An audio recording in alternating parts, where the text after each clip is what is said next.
This is Thrall. He's my little buddy. You tired, buddy? This is Mommy, you need to go to bed. Look at how cute you are. You're going to be world famous. Look at you. You're so cute. I'm going to talk about relationships. I have a really nice one with you, don't I, Thrall? You have me wrapped around your little finger, don't you? As most cats do.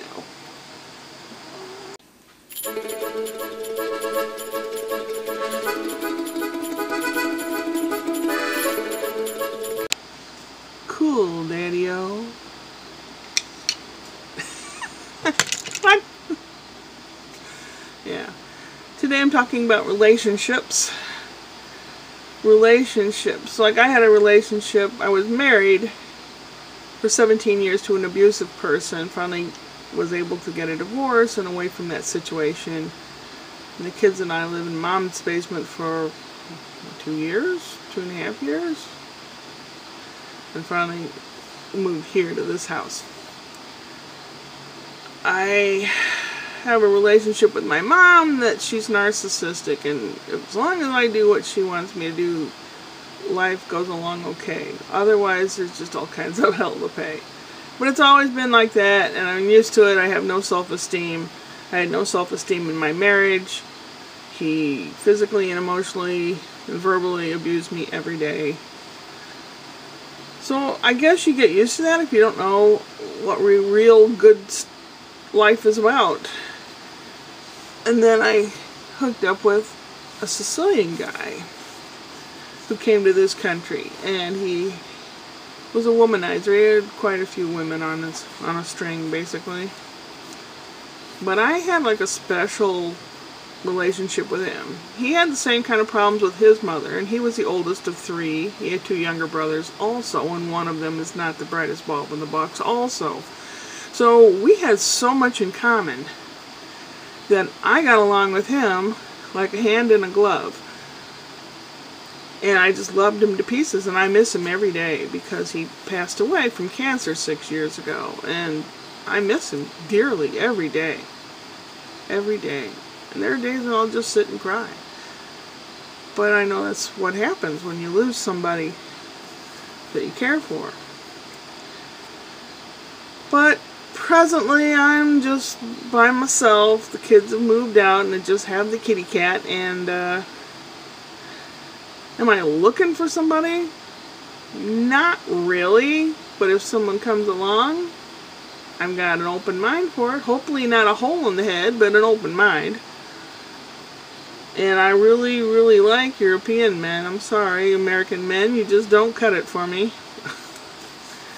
It's just a different sensibility. I was raised in a small town with mostly European immigrants, so we just did things a different way. Just how we did things. I mean, it's just different. I'm sorry, it's the way it is. Anyway, my brother, I have 2 brothers. David down in Georgia, he's going to be 53 in November, and Rick is going to be 57 in December. Rick lives with Mom. He lived with Mom and Dad for a long, long time.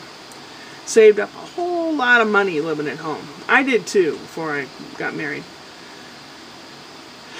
And he was working temporary jobs, this place or that place, just to see, to see who would hire him on and all that. And he met the secretary lady at one of the places, and he hooked up with her, and she found out what kind of money he had. She was in the process of getting a divorce. I think she'd gone through the previous husband's money, and now it was Richard's turn.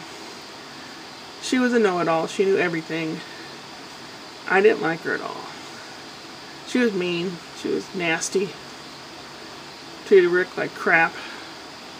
When she went through his money, then she didn't want to be married to him. Well, she did want to be married to him, but she didn't want to live with him. So she bought some little house, or she was in the process of buying a little house not far from here, and Rick moved back home. She'd call him all the time, come mow my grass, or I need this done, or I need that done. She finally, her health gave out, and she had a heart attack. So he's a widower. And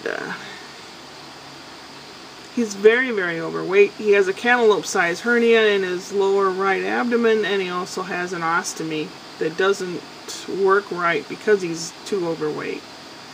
He's extremely obese. You think I'm fat? Some of you have seen him. But anyway, he's lonely. And I know what it's like. I'm alone, but I'm not lonely really. I have the kitty, but maybe I would be if I didn't have anything or anyone.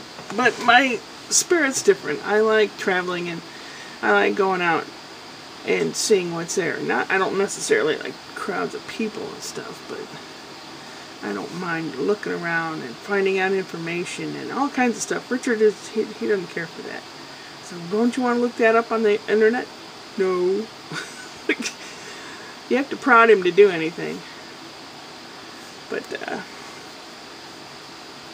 this girl that works at the drugstore as a cashier, they're always in there buying medicine for Mom or him, and he struck up conversation with her and took her out a few times, and I think they've been kind of going out for a year, but she has a lot of other guys too. They buy her alcohol all the time and pay her rent and all kinds of stuff, and I'm not going to make any assumptions, but you know. Anyway, she had an accident, wasn't involved in an accident when she was a baby. So she had, part of her is lame, and she's slow mentally a little bit. And she tells everybody everything, so you have to be careful what you say around her.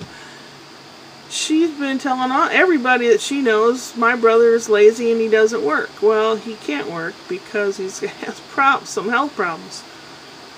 And she's just been bad-mouthing him, and everyone else that doesn't even know him has been spreading the word of how awful this guy is. And Richard told me, and he was pretty upset. And I said, that's not cool. He says, I've tried quitting our relationship many times, but I think a crappy relationship's better than none. And I said, no, I don't think so. I felt that way too with the Italian guy, but he ended up dying of cancer. So that kind of solved that. But yeah, I was miserable at times, you know. I'd cry and cry and cry too. But I don't know. Rick and I don't have very good self-esteem. Maybe it was the way we were raised. I'm sure it was the way we were raised. But I said, you don't need this. So he said, well, I'm going to write a Dear John letter. Or Dear Jane letter. That means you write a letter telling someone that you're calling it quits. It's usually done because you found someone else. That's what a Dear John letter is. But you just write them and tell them that that's it. And he did. He wrote a letter and sent it off Friday. So I think we shouldn't even call each other, talk to each other. Just, I can't deal with this. I think what you've done is terrible. You know, he says, I care for you, but I just can't deal with that. And I think it'd just be better if this is the end. So she should at least have the letter by today, Monday. So we'll find out what happens. He's upset and worried about it. I know he is. But even though I tease him and everything, I'm still, you know, helping him out the best I can with stuff. One cripple leading another cripple. Yeah. So we'll find out what happens. Yeah. I have stuff to do around here. I'm going to try to keep myself busy today. I don't know. I have to get to bed first, then get up. It's already 3 in the morning. I've got to adjust things and start getting it all together. But relationships can be pretty tricky. Especially the older you are, or uglier you are, or fatter you are. Of course, my mother always said there's a lid for every pot. But I don't know. I think my lid died 6 years ago. I don't know. I think he kind of liked me a bit. You know. He bought a house and I helped him rehab it. I taught him how to use tools. He didn't know how to use. He grew up privileged. He was on the Royal Registry in Italy. He didn't know how to do any of that stuff. So it was fun. I had a great time. And I miss him.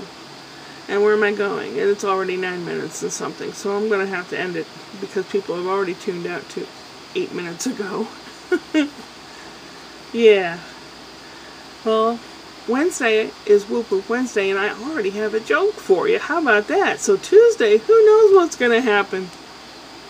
See you later. Upward and onward.